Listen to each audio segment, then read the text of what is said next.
Again, I want to welcome everyone here to the traditional territory of the Okanagan Nation. I'll just explain briefly the Okanagan Nation. We're a cross-border tribe, or a cross-border nation. When the Canadians and Americans decided to put that 49th parallel just a couple minutes to the south of us here, our tribe, our nation was cut in half. Like the Mohawk people or the Blackfoot people or some of the Cree bands. Half of our people ended up on that side of the border, not far from here, on a reserve or a reservation, as it's called in the States, the Colville tribe. 10,000 tribal members, 1.3 million acres. You could take all the reserves in British Columbia and in Western Canada, land-wise, and the Colville tribe would have more land than all the reserves in Western Canada. If you're going to open up a business, whether it's in tourism or whatever it may be, you got to do it right. You got to set your standards high.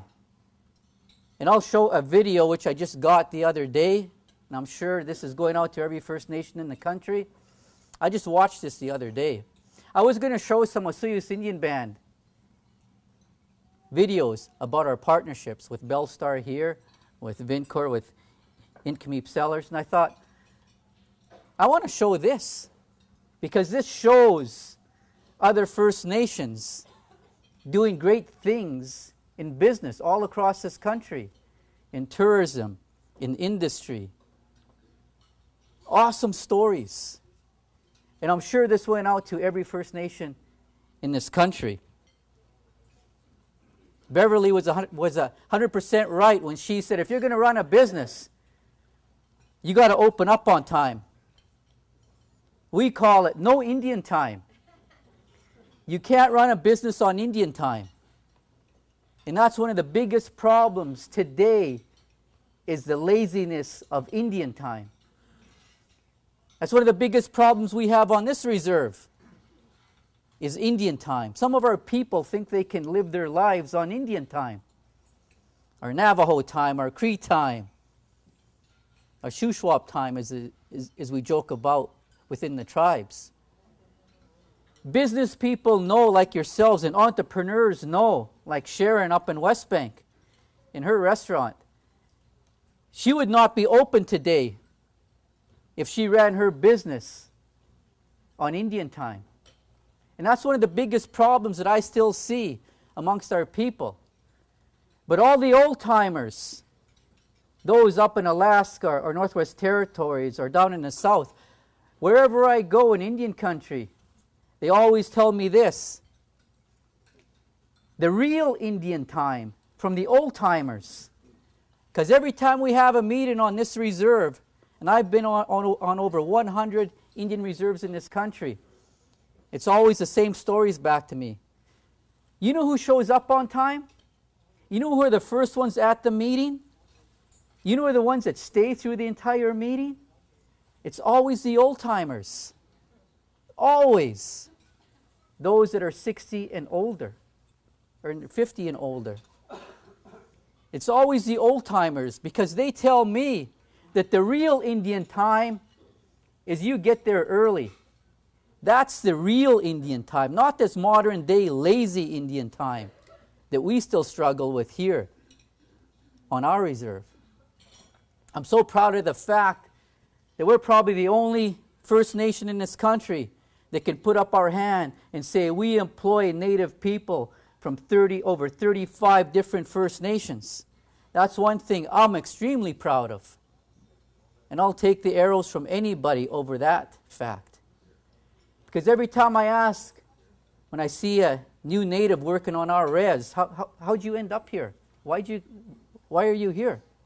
It's always the same story.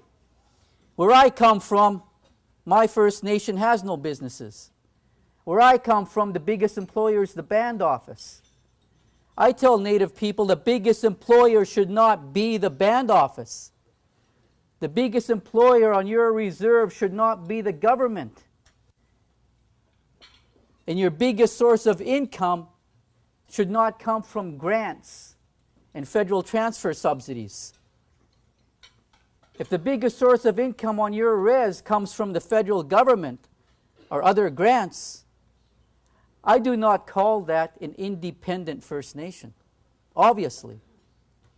In today's world, you have to have financial strength.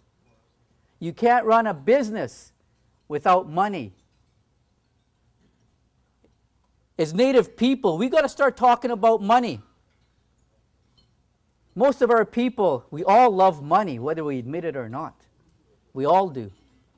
And what I've learned is everything costs money.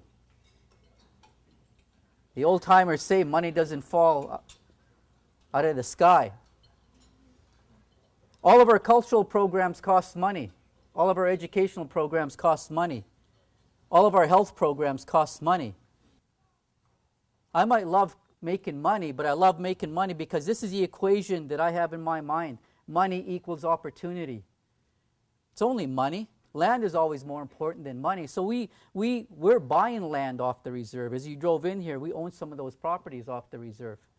And we're going through the long, cumbersome additions to reserve process. But good news, after 10 years, some of those properties are going to be added to the reserve. I want to thank the mayor for not impeding that and agreeing. We told the mayor and the Osoyoos people here, you do not have to fear Osoyoos Indian Band's economic development. You should be embracing it as they do. Because we're creating, a lot of these people who work on this resort live in Osoyoos. We have 700 jobs on this reserve. We have less than 200 adult working people. So the majority of jobs that I see here, that I see in Whitecap, Dakota, that I see on other reserves, Kamloops Indian Band, for example, there's a heck of a lot of non-natives that are earning their living on the res, which is nothing wrong with that. That's the way it was supposed to have happened 100 years ago. So I'm really proud of all of you in Aboriginal business that own an Aboriginal tourism business, or whatever type of business it is. But I keep on telling the government, put more money and effort and resources towards economic development programs. That's what we need in this country. And so for all of you, I know many of you in this room, I know on a business relationship. And that's lifelong. That's a lifelong relationship building. So with that, I've heard so many of you say you're going to come back. Those of you that are the first time here, some of you have already told me, I'm coming back here from our holidays. I'm bringing my kids back here. I'm going to camp down here. I'm going to stay at Spirit Ridge. I'm going to be in that pool.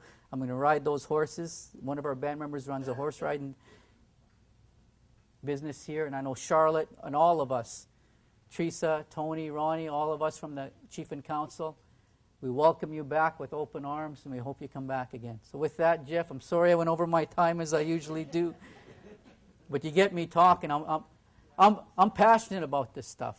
I don't fake it. I'm not a politician. Thank you.